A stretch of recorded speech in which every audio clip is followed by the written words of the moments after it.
Are you confused about all the digital modes in amateur radio? This video is for you. Stick around.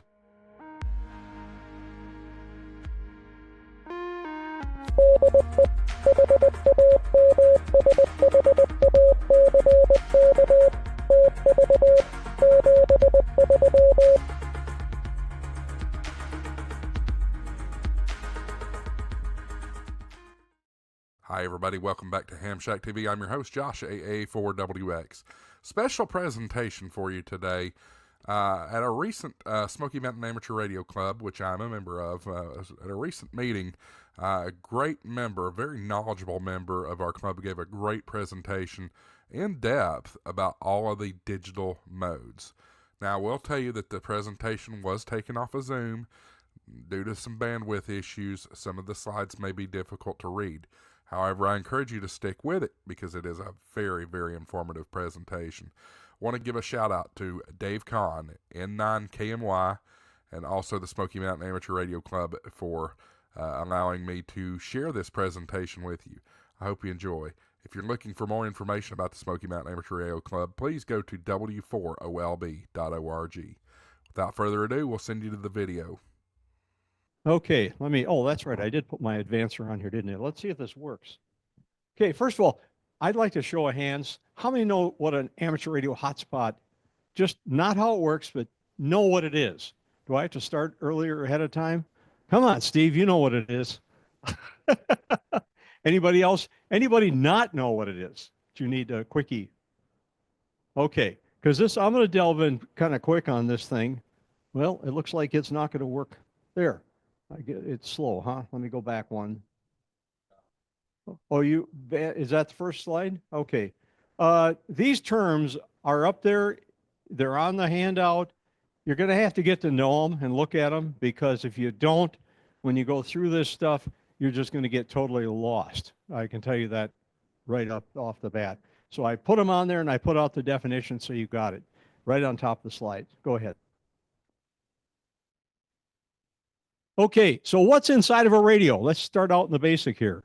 Inside of a basic radio, what's in the circle there that you see on both the upper and lower part is the transmit. Upper is the receiver, decoder, and speaker. Okay. And what's in the circle is in a digital radio. What's in, along with the rest of it, what's in a analog radio doesn't have that, what's in the circle. The digital elements that are part of the radio. So that's why you're paying a little more money, and most of the money you're paying for is the device called the vocoder, which is a licensed product that's in that radio made by one company, and they charge for it. Now, they don't charge us as hams because it's a little later generation, or a little earlier generation decoder, or vocoder. It's called voice coder, VO coder. But you'll see there's also a few elements ahead of that. On the receive side, you've got filters, you've got deframing, then you hit the vocoder, because at that point it's digital. And now you have to convert it back to analog, and then in analog in that it's a digital word yet. Then it has to hit the digital to analog converter, which actually converts it back to analog again. And the other way around, on the microphone, you have to do just the opposite. First thing you're going to hit is that analog to digital converter. So it creates a digital word. Then it hits the vocoder. The vocoder is what actually compresses that information so that it can be fit into a smaller package. And that's where most of the losses are, by the way. When people say it sounds like a chipmunk or sounds like other things, that's where most of the losses are. You have to frame the result of that to fit the type of transmission you're creating. And it's different for DMR, it's different for the other factors. Normally DMR is what we talk about, but if you go to the Yaesu product, is different, D-Star is different, they're all different. And that's where the framing is. Then you have the modulation formatter in there, and the formatter is actually creating what is necessary for the modulation to properly hit the pulse shaper and then ultimately the modulator stage. So that's what's going on there, just as a kind of a walkthrough on this and some basics. Next one. Okay. The modulation standards, these up here, I'm just going to go through them. And so you can see baseband data, just the ones and zeros. You've got ASK modulation, you got FSK modulation, and PSK. These are all different forms of modulation, some of which some of you guys are well versed in this, some not so well versed. But again, I've tried to define each one of them and what various types of digital protocols and what they're using. So I hope all of you got the slides. If not, it's out there. Go out and find it. We'll get this thing posted, I guess, too. Go ahead. Okay. Voice channels. Our typical voice is done at 25 kilohertz of bandwidth. We're the only ones that do that. All public safety has gone to 12 and a half, much more compressed. But everything else is that. So you'll notice that all the digital modes are all 12 and a half kilohertz. Well, guess what? That kind of follows because that's what everybody else is doing. And that's what the industry by that time advanced to do. We still can do the 25 kilohertz. I went back and asked somebody why it is we stayed with that and why it's still there. And it's primarily because there's a lot of old equipment out there that the public safety people were getting rid of. And we could get our hands on it cheap, and we still do, and we can still run 25 kilohertz. And that's why our analog sounds so much better than even the 12 and a half kilohertz analog does. And the biggest issue was volume early on. I could go off on a tangent on that, but I won't. So we've got D-Star. You can see they've got different kinds of vocoders out there. And interesting enough, DVSI is the company, by the way, that is the company that owns the AMBE vocoder. And when we got to D-Star, they had what was the 2000 vocoder. This is kind of important as you go into this thing a little farther. Everybody else, all the other modes that are on there are using the AMBE plus 2 vocoder. They're all the same. Every radio is using the same thing. But when it comes to framing those bits, that's where things change. So that's important as we get into this a little deeper. Go ahead. So let's talk hotspots a bit. You guys all said you know what a hotspot was, okay? And basically what it is, it's got an air interface that talks to our radio. It's got a microprocessor in it. It's got a network interface in it that talks to the internet. And that uses, once it gets into the internet, it acts just like a web. It's going, just like your computer is talking to a website or a web server. That's really what it's doing. It's channel. I mean, if you were to put the two side by side and mirror them, look at them, you're not going to see a whole lot of difference between them. They operate basically in the same way. So the only difference is you're operating with a website. You're seeing visual. We're doing voice instead on this thing. Okay, so it's radio over IP with pulse code PCM modulation and the channel and type identifier that's going out over the internet. And we're going to hit servers up here, such as the YSF, FCS. We're going to go into more of that, Brandmeister, and the rest of it. So go ahead. Okay, so let's talk about that basic hotspot. Converts RF to and from the radio over IP to use the internet. That's it. I'm done. I can go. Are you done? Okay. The original one, you heard of Zoom spots? Dave, yes. Sure. Go These ahead. things, at least on my computer, this Bob K9JU, things are out of focus. Anybody else see the same thing? Yes, I do too. It's like it's starved for data. Okay.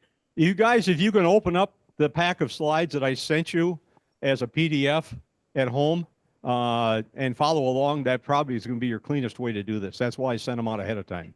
Dave, was that through Groups.io? Yes, it was. I have a. It immediately followed the presentation that went out. Now, what's that? Okay. Well, go ahead. They're going to try to make a correction, I guess. Hey, fellas, somebody just brought up a good point in the room. It may help the bandwidth of the meeting if everybody mutes their video. Less data going through the meeting. That may help. That's fine. Okay. So we got Zoom Spot, we got Skybridge, we got Jumbo Spot, we got all sorts of names out there. these companies have put on their various products.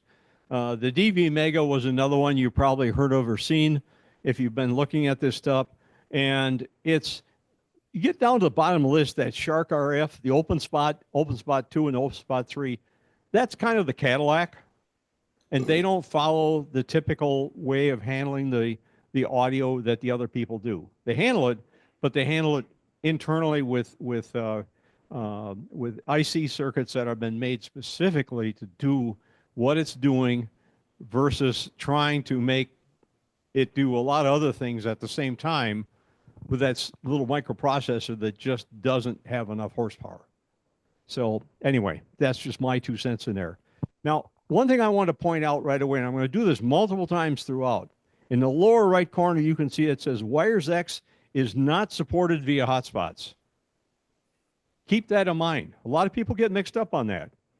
Wires-X, Yaesu, is a proprietary protocol, and it does not in any way talk directly to anything other than Wires-X. Period. End of story.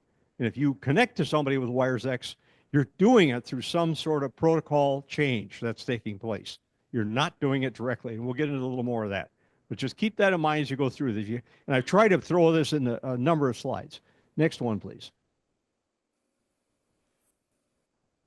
Okay, so what's radio over IP? Boy, that term's been bounced around for a long time already, at least in my world, the commercial side, long before I got into the amateur radio side to do this. It's a generic term, not a particularly standard, generally uses pulse code modulation, which goes way back, way back. I mean, we're talking back in the 70s, pulse code modulation first was, even before that with radar.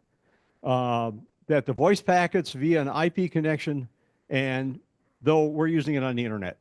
Everything's pulse code modulation when it comes to that, when it comes to the scheme of converting analog to digital and back again. The other thing to remember is that in radio IP, there's 2 kinds of packets. Like most IP, we have TCP, Transmission Control Protocol, and we have UDP, which is, anybody know what it is? Huh? It's a best effort protocol. That's right. There is no real error correction to UDP. So TCP is used to set up the call, set up the connection, and UDP is then used to transfer the data back and forth as best it can. Because remember, voice is real time. That's kind of important to know. Hotspots convert the radio signal. We kind of went through that. And then we get to servers. Just like web servers, they handle all the backroom stuff, everything that's going on in the background. And the last bullet on there is some hotspots can transcode. In other words, they can take the framing that's used, let's say, for DMR and convert it to D-Star. That's transcoding. They're transcoding the elements, and it's a computer. It takes time to do this, so there's more latency, but they actually transcode the signal. And that can be done even if you have a hotspot that's not smart enough to do it, because the servers out there have incorporated this in them if you can't do it by your actual hotspot. But if you want better control quality, the hotspot, the high-end hotspot has transcoding in it. It's something you want to look at when you look at hotspots. Next one, please. Okay, digital repeaters such as our W4OLB. Thought we better get it down here to local. We have 2 repeaters, right? We have the KK4XA digital repeater that Bob operates, and we have the fusion repeater, the W4LB, which is our UHF repeater. Now, both of these repeaters operate in automatic mode. In that, you go in analog, you come out analog. You go in digital, you come out digital. Okay? The W4LB VHF repeater is analog only. It has no digital capability to it. So what goes in, comes out, it's analog signaling only. There's a gateway by a SMARC member that allows a W4OLB UHF repeater, this is in the first major bullet, the second bullet down, to talk to Wires-X, the Yaesu system. It's not at the repeater. Okay, people ask, why aren't we, because we can't have it there. But I'm going to just interject this in here quick. The reason that we chose not to do that and have continued to choose not to do that is the only way you can use it with a direct connection from the repeater is tell the repeater only operate digital and only narrow. So we take away the ability to have analog through it. We take away the ability to handle pictures through it and the wideband capabilities and text or data if we ever get to that point. So that's why we operate that in auto mode. But there is, like I say, there is a gateway sitting at one of our members' houses who actually has this up and running all the time. And you can get out and do Wires-X through the repeater. Ed Duvall has it. I didn't get a hold of Ed. I didn't want to throw his information up here without his permission. So, is he? Okay, well, then I could have put it in there. Now, what's underlined in here, not directly to YSF and FCS rooms, people get mixed up and think Wires-X is YSF or FCS, which is which is C4FM type of digital, which is what Yaesu uses. Yeah, go ahead.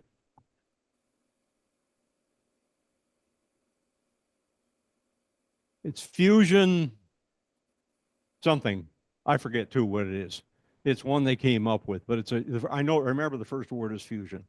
It's just a character that somebody came up with. And we'll go into a little more about what they are and why they're in here. But I want to list it here because when you talk, when somebody says yes, but it says even on the repeater, and Kurt and I have talked about this, even on the repeater announcement we put out, we say YSF. That's because the vocabulary in the repeater announcer does not include Yaesu System Fusion, which is what it is. And that's what, so YSF, Yaesu System Fusion, yes, but they're not the same. So we'll get into that a little more, okay? So there are other digital repeaters around the area. And by the way, the KK4XA is DMR. It's also a full automatic repeater. But it has its conversion taking place in the repeater. Bob actually has a Ethernet or an internet connection at the site that allows the conversion to take place. That's the way DMR works. So it's there. It's still auto mode that if you go in digital, you go out digital, you can talk on the digital. It has its own ID and all that. Yaesu and DMR are different. So other digital repeaters do support, and there are NXDN repeaters, there are P25, there are D-Star, just to list a few of them in the area. We don't have them, but they're out there. Okay, of course, you can still operate the individual repeater via hotspot. Remember, hotspot has nothing to do with the repeater. Repeater, hotspot, same difference. Go ahead, please.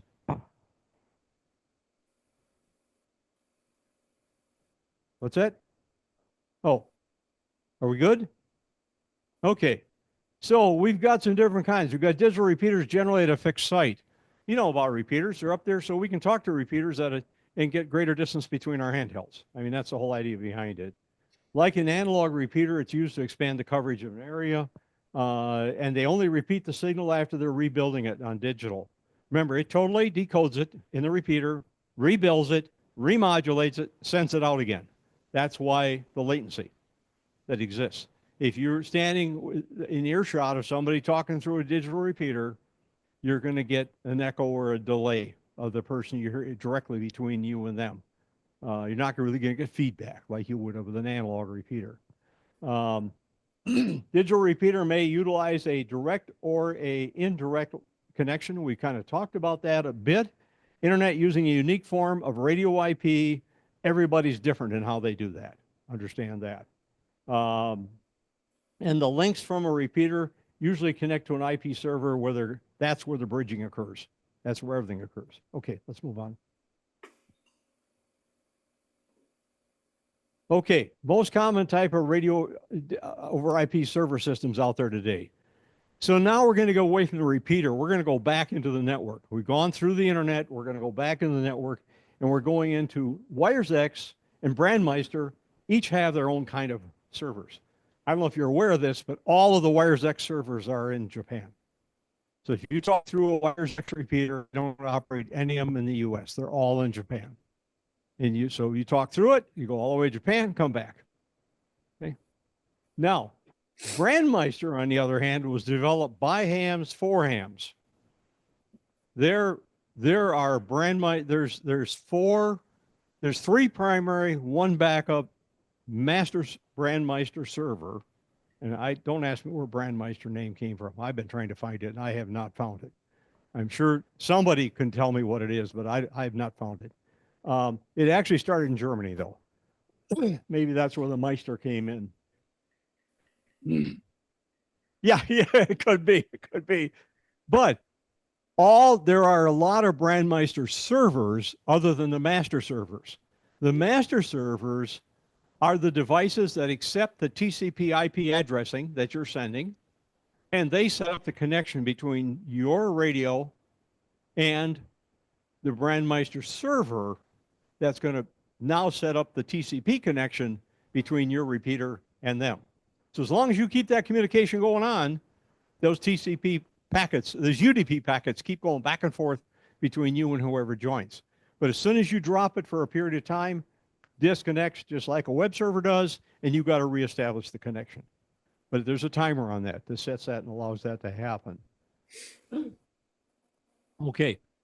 There in the Yaesu world with Wires-X, which is in the middle there are two ways of accomplishing this. One is called an HRI 200, which is a device that Yaesu makes that goes between a radio and their computer, a dedicated computer, which is at his house, that does this. And it's the device that changed the HRI 200. Now, you can operate, am I doing that? I better lay this down. For some reason, the advancer's not working for me. So the other device is a PDN. So you can take your own Fusion radio, connect it to a computer that's not doing anything else at the time, running a piece of software, using the internet to connect to the Wires-X servers in Japan. So you can talk to a radio. So the radio doesn't transmit into an antenna because it's not transmitting. It's just using the audio circuits of the radio, out the connector in the back to the HRI 200 or via PDN to a computer. And your computer can't be doing anything else at the time. It has a connection to the internet, but you can't be using it to surf the web. Let's put it that way while you're doing it. I don't know if any of you have ever done that, but it's out there and available for this. So if you want to have your own connection, or you can go to the repeater, and of course, then you go through the gateway at Ed's house and get on the repeater and do this and steer to somewhere else.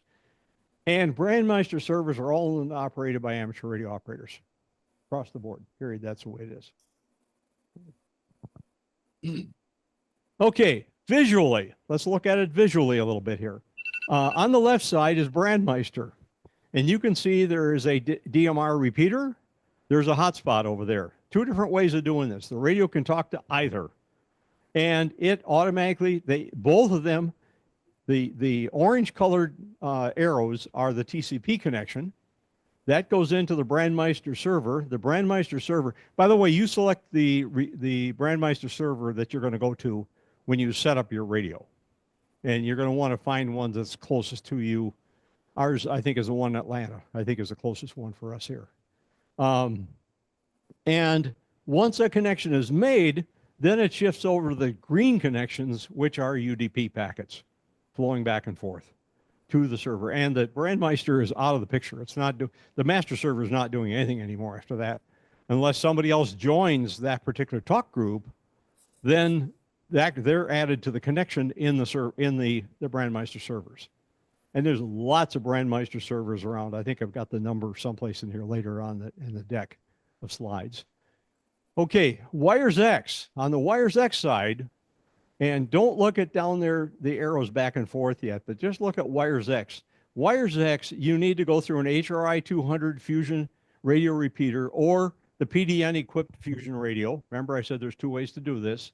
And again, now you're going to talk to the root server in Japan. That's kind of like the master server. And it then connects to Wires-X server rooms, which are various rooms that are established rooms are how they identify the connection you're making. Okay, so once you connect that way, all the connections start flowing UDP back and forth again. Go ahead, please. Yes, pretty much the question is whether rooms and talk groups are the same. let's put it this way. They do the same function. Okay. They aren't really the same, but to you as an operator, they're basically the same. Think of a room as a conference point. Like when we do the SMARC, like this session here tonight, we're connecting to a room called SMARC. Okay, let's go ahead. Next one. So what does a bridge do? What's an FCS or a YSF room, and how do hotspots fit into all of this? Remember I said we're going to get into a little bit. What's the difference? Do you see in there where it says Wires-X anywhere? On the slide, right dead center in the middle, there's a Wires-X network. And lo and behold, we can talk between YSF or FCS rooms and Wires-X. Remember, I said we couldn't do that.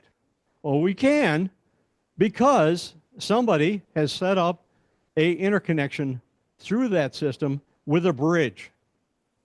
The bridge is on the right-hand side over there, and these are some FCS rooms over here, 1, 2, 3, or a YSF, and there are bridges that do the functionality. Now, those bridges, some of those bridges take you all the way back to analog, pass the signal back up as a new digital format, the other format on the other side. But you can't talk directly. Wires-X is a proprietary protocol. And so you cannot, and Yaesu refuses to provide or allow that to be connected in any way. And I can tell you, just from our own personal experience, Kurt and mine on this, why is that these protocols that are set up aren't always perfect. And all of a sudden there can be erroneous packets going back and forth that'll lock a system up. And the only way to unlock it is reboot it. And that's why we actually have remote reboot on the UHF repeater. I don't think I've only had to do it once. I don't know how many times you have. Somebody will try to do something with it and it locks up the repeater, and lo and behold, the only way you can do is go in there and unlock it with the power. You got to totally power cycle the repeater and let it come back up, just like when the old green, you know. Needing that capability when we didn't envision needing that capability when we first put it on the air, but we've since learned our lesson, and now we can do that in case it happens again. We don't have to arrange physical access to the site. We can power cycle it by remote control. Understand we can only do that because of how we do it by one of us locals that have the information to do it, because the receiver we use can't be heard a great deal of distance because we're on the skirt of the receive side going in, because we had to put a separate receiver in for this purpose.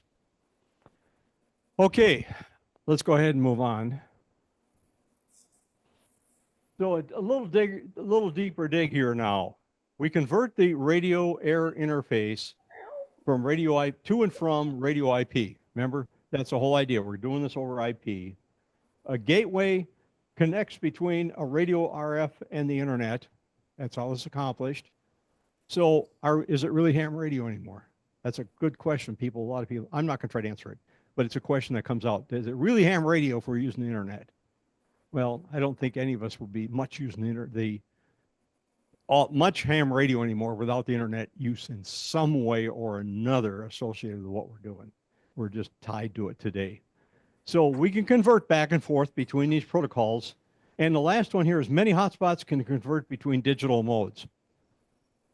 So this transcoding that goes on adds additional money because they have to use that AMBE vocoder in the hotspot. Now, when you buy a $35 hotspot, you don't get the AMBE vocoder. All you get is a conversion of the digital information to be sent on to the server and let the server do everything. You're going to spend some bucks to buy the other hotspots that have the capability of transcoding in there. Why would I want transcoding? Well, let's say I have a Fusion radio and I want to talk on a DMR talk group. I have a DMR radio and I want to talk on a Fusion a YSF or FCS room. If I have a transcoder built into that hotspot, I can do that. And I do it by commands from the radio and the hotspot itself to accomplish that. to AMBE to have that vocoder capability. Yes, yes. So that's part of the problem, part of the cost there. Now, D-Star radio to connect via hotspot to a selected DMR or talk or a FM receiver, it has to be done. You can't do that through the transcoding. Nobody's been able to do that yet. It's got to go back through a server because of the fact is the AMBE vocoder is different in DMR in D-Star from all the other modes. That's the reason for that. So to establish radio via the internet using a radio ID. Remember, we all had, if you've gone into this digital world, you had to get a radio ID, right? Well, that's how and the reason why that is because DMR was a commercial product. It was developed with IDs. That's how they did it. They didn't use call letters because it's not an amateur radio product. It's a commercial product. And I had a really tough time when Bob first got his repeater because I'd been into programming DMR radios for commercial side, and it's a whole lot different than programming for amateur radio. And I had to kind of erase that from my brain first a while, and it took a while for me to, because every time you get you're going down this line of thinking, and all of a sudden you realize, wait a minute, that's not what I'm trying to accomplish, and it's not going to work. So glad I've retired now. I don't have to worry about the commercial side anymore. Okay. It says we got unstable connection. Okay. We'll go ahead and move on. I keep looking through the clock over here to see if I can squeeze this thing in here. We talked about cross-moding. We talked about hotspots. So what is a cross-mode? We kind of delved into it different times. Allows a DMR radio to connect to a C4FM, YSF, or FCS reflector. Remember we said rooms are on one side, reflectors are on the other. That's what you are actually caulking into. I call them bridges because I came from the video conferencing world of yesteryear, and they were called bridges then. But then again, bridges are also called switches if you go back far enough in the Ethernet world, which, yes, it's me. Okay. And we also talked about the AMB stuff. I kind of mentioned that already. So why don't you go ahead? Go ahead and move on. Okay. Possible protocols supported by a hotspot. DMR, which we talked about. D-Star is the other one. That's an old one. There are still people doing D-Star out there. It's the ICOM platform. Yep. And again, you can't, let's see. I guess you used to be able to get D-Star and Kenwood radios too, didn't you? Yeah. That's what I thought. Say again? Oh, it's there. I threw it in there because I knew somebody would. Okay.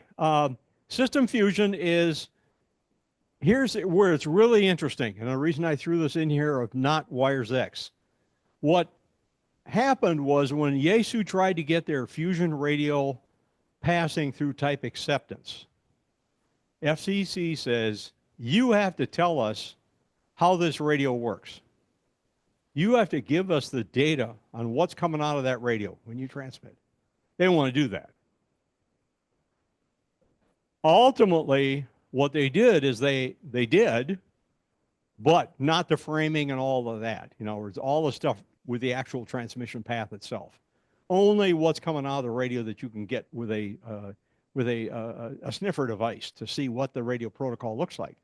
So the guys who did the hotspots, they took that information, they started experimenting with it until they figured out, what does the data look like when I press this button or that other button on the radio? And they used it to control the hotspot. So now you're using Wires-X commands that, remember that Wires-X separate, to control the hotspot to tell it to do DMR, for instance, as an example. And that's how that came about. But remember, the two are not the same. If you're using a Yaesu radio that has C4FM, which is what Yaesu uses, a form of C4FM, and you're trying to talk to a hotspot, you're now talking either to an FCS or a YSF reflector. You're not talking to Wires-X directly. Again, we talked about through gateways to do that. So NXDN has reflectors. P25 has reflectors out there. The POSAG is an old paging format that's also supported through the hotspots. We could actually have paging if we wanted to have it. APRS messaging and location data forwarding. That'll go through a hotspot and a radio. And M17. M17 is a new protocol. There's only one company selling the product today that I'm aware of, Connect Systems.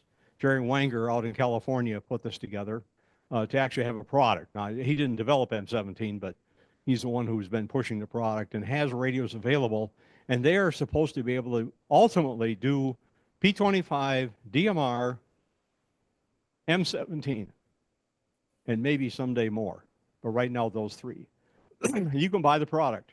It's still in development. They're still pushing out firmware to make it work. But it's supposed to be a radio that will do all three of those things. It's DMR, P25, and M17, which is the protocol. It's a different protocol that you can get all of the information on to do your own development with it. Yeah, open source completely. Except the vocoder on it. The vocoder is a vocoder that has been, it's a lower shelf vocoder that doesn't have all the capabilities the other vocoders have in it. Connect Systems. They've been in the commercial side too, because I spec'd their product in some installations years ago. He's not doing the commercial anymore. And what's interesting is Jerry's wife is actually Oriental. And so she's got contacts back in Taiwan. That's where she's from originally. And so that's how he gets a lot of his product, is through the contacts of her back here. So, okay, let's go on the next one quick. Okay, just things to remember here. All radio traffic is ultimately transported via the internet. I should have said all digital radio traffic pretty much. Now, can I talk a DMR radio to a DMR radio without a repeater? The answer is yes. We have it set up in the code plug that I put out there on the internet, that's available. I can do C4FM, I can do the ASU, I can do radio to radio on digital. No problem. You can go through the repeater or you can go directly radio to radio. The gateway decodes the modulation and formats the PCM for transport. Kind of talked about that before. We talked about the Brandmeister servers and the talk group servers. Again, the note down here, Wires-X is not directly supported by any hotspot, though some are able to use radio Wires-X commands to change the rooms, and that's how you do it. Because they're using the commands that are there that had to be released to the FCC to get permission to build the radio and sell it in the first place. Go ahead. Okay, a little summary here on DMR. I think we've done most of this already. You can read through it. I put the summary in there mostly so that if you download this document, you can go through it. You can go back through and say, okay, do I remember? Do these things make sense to me now after this presentation and reading through it? So go ahead. Dig a little deeper again. Remember, there's a master list of servers out there on DMR. There are talk groups, there are reflectors. People can operate FCS reflectors personally. You can set up a YSF. Typically, FCS reflectors are on a server that can hold up to 99 rooms. You pretty well max out the server capability with that 99 rooms. And they're all located typically on, you generally aren't going to put this at your house. This is going to be out on a server farm someplace, managed remotely. YSF reflectors, there you can actually have, and there's clubs that have set up their own YSF reflectors on the internet because it's a single device operating a single reflector for their purpose. And it operates on a server, and you have to have a good solid connection to the internet to do that, of course. D-Star reflectors, there are hundreds of them out there across the world. It used to be only in the 20s, but it's still growing. People are still doing it. It's still out there. Connecting to Susan, if you want to connect up, remember you got to go through a bridge someplace. Somebody you got to look up and find a bridge to get between the two, if that's what you want to try to do. And there are a couple of talk groups out there and rooms named the same that are connected for that purpose. And those are the ones that sometimes give us difficulty when they sit there. And it's not to say don't do it, because we got to fix. And we're not going to try to stop people from, saying, hey, don't go to this room. We kind of know which ones they are, but we're not going to. Yeah. Yeah. On your radio, that's going to break anything. It can always be reset if it gets glitched up. In the unlikely event that it gets glitched up, we can always fix it. So don't be afraid to try some things. There's no way you can permanently break the hardware from the keypad on your radio. So go ahead and experiment with it. That's half the fun. Exactly. Go ahead. Next one, please. Okay. Basic chain of connectivity. Use a radio program to the frequencies and the hotspot. You got to do that pre-programming ahead of time. Some hotspots can be set up with different frequencies to support different types of radios. Air interface decodes the channel information it receives, sends it to the microprocessor. Microprocessor decodes the addressing and all that. That all happens in the back, mostly with Brandmeister, of course. The call setup is complete. Each PTT using TCP/IP. So when you hit that button, it's going to tell it to set the UDP channel up. Once a connection is established, everything flows UDP. At the server, UDP packets are set to all predetermined locations. So everyone that has joined that talk group are now going to be hearing what's being said on that channel. Now, remember DMR, there's a timer and all this stuff. So if you turn a radio on and you set it to a channel, to a talk group, and the talk group isn't active for a long period of time, depending on how the talk group is set up, it may just drop out on you. Now, some of them are set differently. It depends how the repeaters are different than hotspots. Connections are maintained for a hang time to allow for the response from the called radio. That's definitely. Go ahead. What's that? Okay. So pulling it, here's another diagram I stole. And I try to give permit. Every place I stole the diagram, I try to give, credit to the person who created it.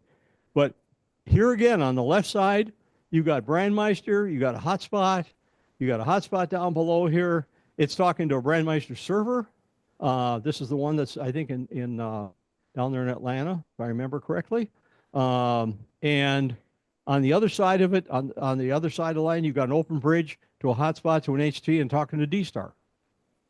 And up above, guess what? It's all on Wires-X, but this guy has set up a YSF reflector through a digital virtual server, and he also supports NXDN and P25, and he's got this the HB link over to the BM, over to Brandmeister, to a talk group.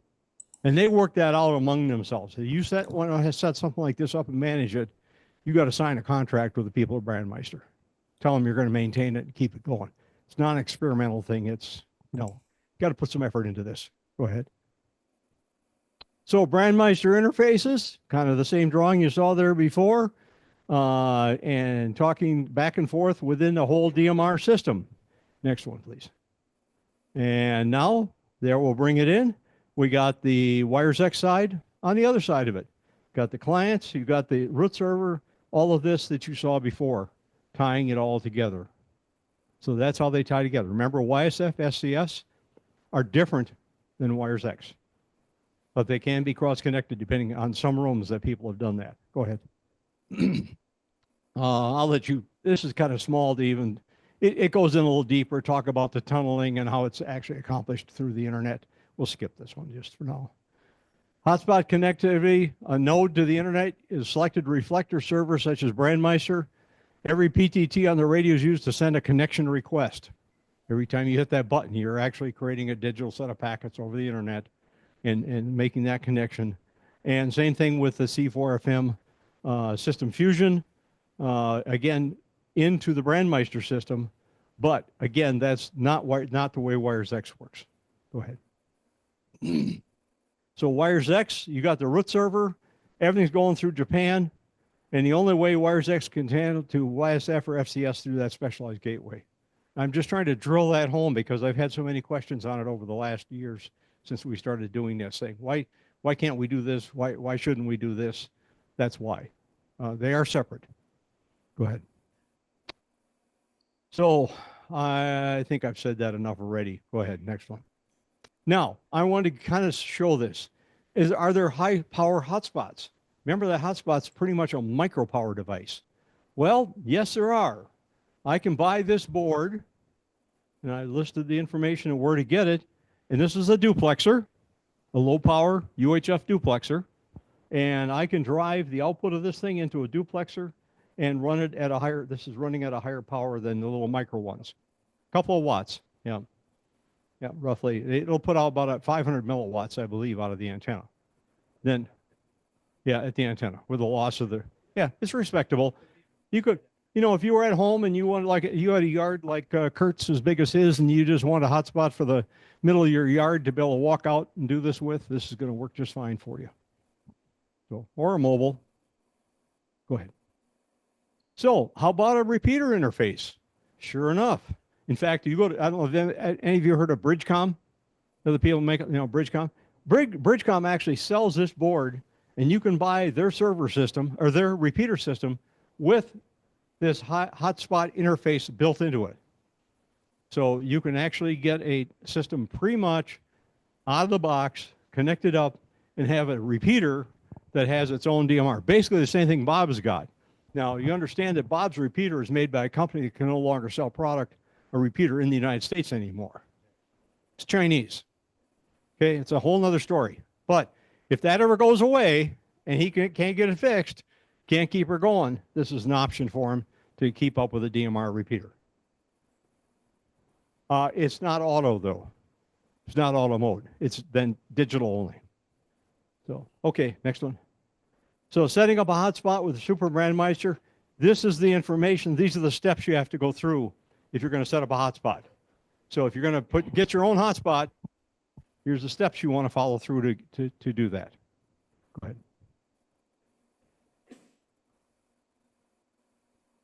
ahead. Yeah. Okay.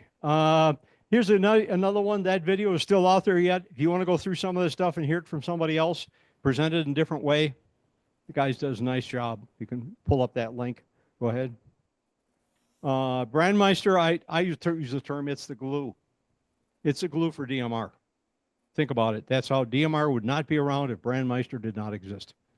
We'd all given up on it a long time ago. Next one. And Brandmeister developed for hams by hams.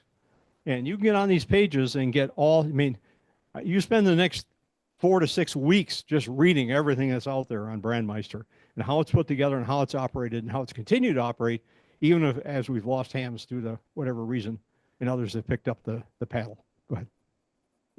So these are a little old news here. I didn't update this slide. I didn't realize I had it in there until the end of this thing, and I didn't go out and spend the time to pull it. But go to Brandmeister if you want the latest information. Go ahead. So remember, there are over 1,500. I did update that. There are now over 1,500 individually listed FCS reflectors you can go to. They are all over the world, and you can get to them with your portable through a hotspot or through Bob's repeater on the DMR side. Numbers of FCS reflectors now exceed 2,500 on the Pi-Star website, and you can get to more, you know, with any of the hotspots. Yeah.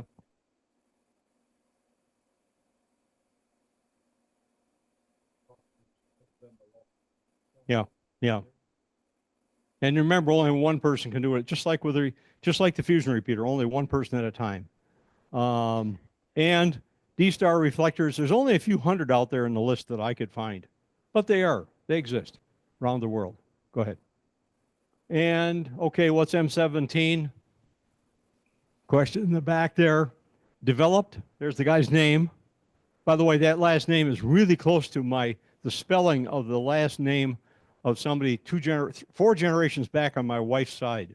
I found. Well, I'm working on a family tree right now. Started with a W. Yeah, I guess so. And I don't know, where's SP5? Okay. Well, that's where it was in Poland, where she's from. So, or her family. Poland and Russian is her derivation. 4,800 symbols per second, 4 level Radio channel is 9 kilohertz wide, channel spacing at 12.5 kilohertz. Gross data rates 9.6 bits per second. The actual data transfer of 3,200. Created streams divided into 40 millisecond long frames, each prepended with a 16-bit long synchronization word. It goes a little more detail in that. You can get all this stuff on Brandmeister and hear all about DMR too. Uses a codec number 2, which is a low bit rate voice coder developed by David Rowe. So it did not come from AMBE, and that's why we can use it. But it can only, and if you want to go to Connect Systems, you can get a hold of that from Jerry. It's his own company. He operates out of his house, and because he closed down his commercial side. I think that's, go ahead, try. Okay. I think we've been through all this. Let's just go to questions. That's what it is.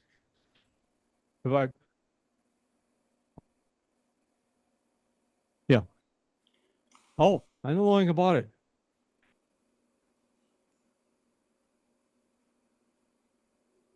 For those that couldn't hear me, Shark RF has released a new product recently called the M1KE. I think maybe one club member has one.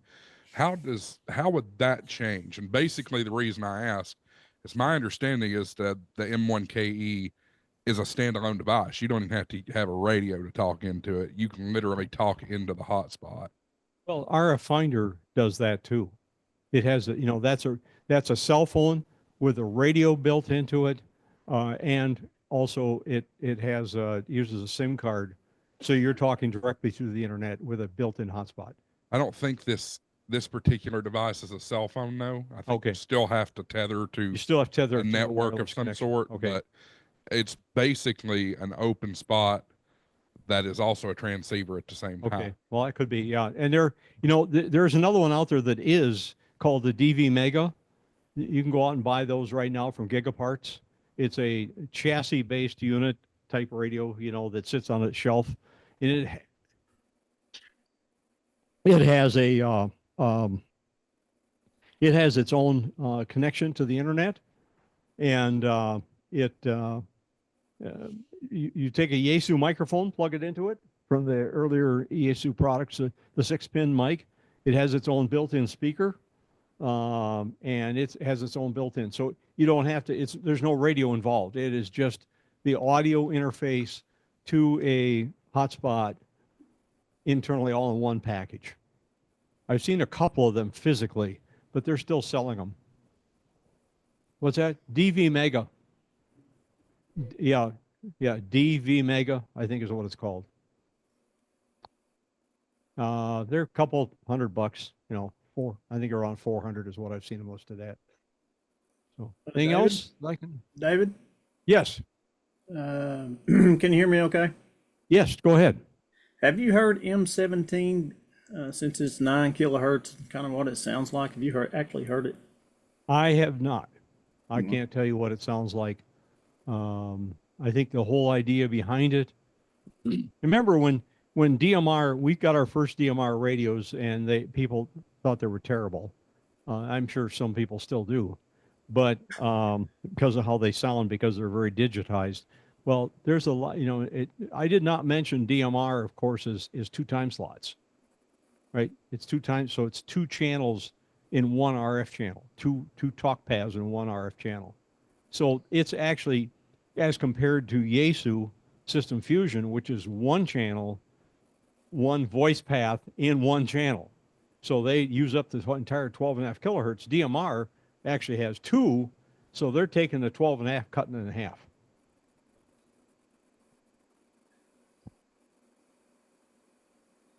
It has, yes, but their voice mode is 12.5. Their wide is, I think, 25. So they use the full 25 on that one, because we can. Yes. The question was whether or not Fusion has two channel or has the capability of wide and narrow. By the way, the repeater operates both. That's why we have it in auto. So if you get on and you happen to be, if you don't have your radio set up in the auto mode, you won't hear that transmission if you're in narrow and somebody goes wide.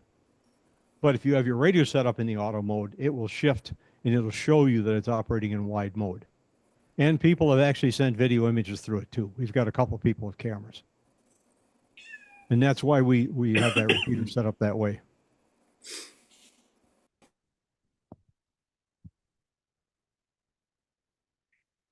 So if I'm going to Iowa, Wisconsin, and I would like to check back into local repeater for the web, which one is better to use? DMR. The answer is DMR right now, yes. Because we don't constantly link the Yaesu repeater. It's not constantly linked to any link. I mean, it's linked for you to use, but it's not always listening. Where the DMR is always listening, and they're always linked between the DMR repeater and on the audio side and the W4LB VHF repeater. Again, decisions made by the club. Could change that someday, but that's the way it's been set up. That's where everybody said they wanted to have it work.